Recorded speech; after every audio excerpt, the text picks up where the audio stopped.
तो इस वीडियो में हम लोग बात करेंगे सिली मिस्टेक्स के बारे में, जो कि जनरली स्टूडेंट एग्जाम हॉल के अंदर कर देते हैं। देखिए, प्रैक्टिस करते समय अगर आप सिली मिस्टेक करते हैं तो चलो अच्छी बात है, आप उसको इंप्रूव कर सकते हैं। लेकिन एग्जाम सेंटर के अंदर जब आप नीट का पेपर अटैम्प्ट कर रहे हो और वहाँ पे आपने सिली मिस्टेक किया तो इसका मेजर नुकसान हो सकता है।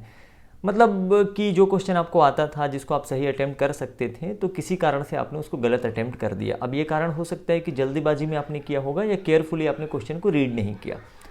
क्यों होता है ऐसा हमारे साथ, इस पर थोड़ा सा एक डिस्कस करेंगे और कैसे आप इसको अवॉइड कर सकते हो। नुकसान ये है सिली मिस्टेक का कि ऑन एंड एवरेज अगर आपने 5-7 क्वेश्चन अगर ऐसे मिस्टेक कर दिए जो क्वेश्चन आप बना सकते थे, तो इसका नुकसान ऐसा है कि पर क्वेश्चन आपको -5 मार्क्स का लॉस हो जाता है। 4 नंबर जब आप उसको सही अटेम्प्ट करते तो आपको मिलने वाले थे, वो अब आपको नहीं मिलेंगे, और -1 जो आपका नेगेटिव मार्किंग का स्कीम है। तो इस तरीके से पर क्वेश्चन आपको नुकसान होता है -5 का। अब देखिए, ऐसे अगर 5-7 क्वेश्चन सिली मिस्टेक हो जाते हैं तो आप खुद सोच के देखिए कि 25 से 35 नंबर 25 to 35 मार्क्स आपका कम हो जाएगा टोटल में। अब ये 25 to 35 मार्क्स डिसाइडिंग फैक्टर हो सकते हैं कि आपका सिलेक्शन होगा नहीं होगा, या फिर डिसाइडिंग फैक्टर हो सकते हैं कि आपको अच्छा कॉलेज मिलने वाला है या नहीं मिलने वाला है। तो इसको कैसे आपको अवॉइड करना है, क्योंकि एग्ज़ाम आपका लगभग 1.5 महीने बचा हुआ है ना, तो ये कोई बहुत ज़्यादा समय भी नहीं होता और कम समय भी नहीं है।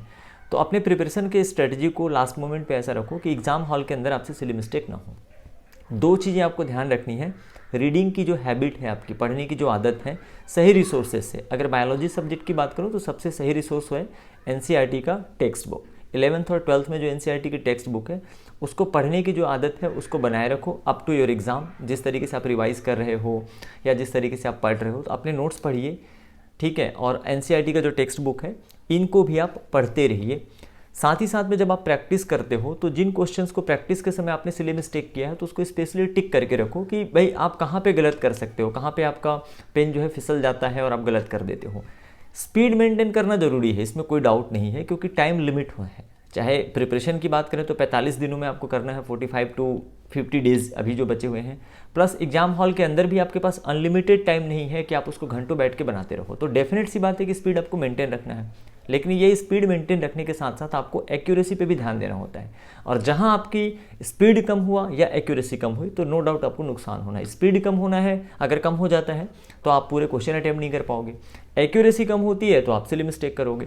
तो इन चीज़ों को, सिली मिस्टेक को अवॉइड करने के लिए लास्ट मोमेंट पे जब आप क्वेश्चन प्रैक्टिस कर रहे हो, मॉक टेस्ट अटेम्प्ट कर रहे हो, या किसी इंस्टीट्यूट्स के टेस्ट अटेम्प्ट कर रहे हो, या घर पे बैठ के आप टेस्ट दे रहे हो, मॉडल पेपर सॉल्व कर रहे हो, या प्रीवियस ईयर के क्वेश्चन पेपर सॉल्व कर रहे हो, तो क्वेश्चन को आपको केयरफुली पढ़ना है, सावधानीपूर्वक पढ़ना है, उतना टाइम आपको देना है। नो डाउट स्पीड ठीक है, एक हद तक जरूरी है, लेकिन इसका मतलब बिल्कुल ये नहीं है कि आप स्पीड मेंटेन करने के चक्कर में रैंडम कुछ भी अटेम्प्ट कर रहे हो, क्योंकि अल्टीमेटली गलत अटेम्प्ट करने का नुकसान आपको पता ही है कि गलत अगर आपने अटेम्प्ट किया तो वो फिर माइनस में जाएगा, आपको उसको कुछ बेनिफिट होने वाला नहीं है। और एग्ज़ाम देने के बाद आप उसको चेंज नहीं कर सकते। लाइक एग्ज़ाम हॉल से बाहर आने के बाद आपने जितना कुछ भी अटेम्प्ट कर दिया है उसको ही फाइनल कंसिडर किया जाएगा, भले ही आपको उस सब्जेक्ट का नॉलेज था, उस क्वेश्चन का नॉलेज था, ये मैटर नहीं करता।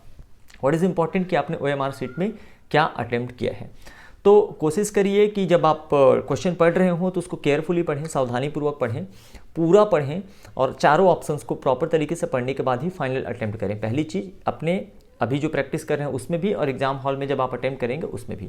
दूसरी चीज़ कि जब आप OMR में अटेम्प्ट करते हैं तो इस बात को भी आपको ध्यान रखना होता है कि किस क्वेश्चन को आपने अपने जो क्वेश्चन बुकलेट है उसमें पढ़ा हुआ है, और OMR में भी वही क्वेश्चन आप अटेम्प्ट कर रहे हैं। कई बार बच्चे क्या करते हैं कि क्वेश्चन नंबर 54 पढ़ा आपने अपने क्वेश्चन बुकलेट में, एंड देन OMR में 55 या 56 अटेम्प्ट कर दिया, 53 अटेम्प्ट कर दिया। तो यहाँ पे भी इसको भी एक सिली मिस्टेक में ही कंसीडर किया जाएगा, इसमें भी गलत होने के चांसेस रहते हैं। ध्यान रखिएगा इस चीज़ को। नेक्स्ट वीडियो में हम लोग बात करेंगे कि नीट के जो एग्जामिनर्स होते हैं, जो एग्ज़ाम के क्वेश्चंस प्रिपेयर करते हैं, या किस तरीके से, किस साइकोलॉजी के साथ, किन किन बातों का ख्याल रख के नीट का पेपर प्रिपेयर किया जाता है। ये हमारी एनालिसिस पे बेस्ड होगा।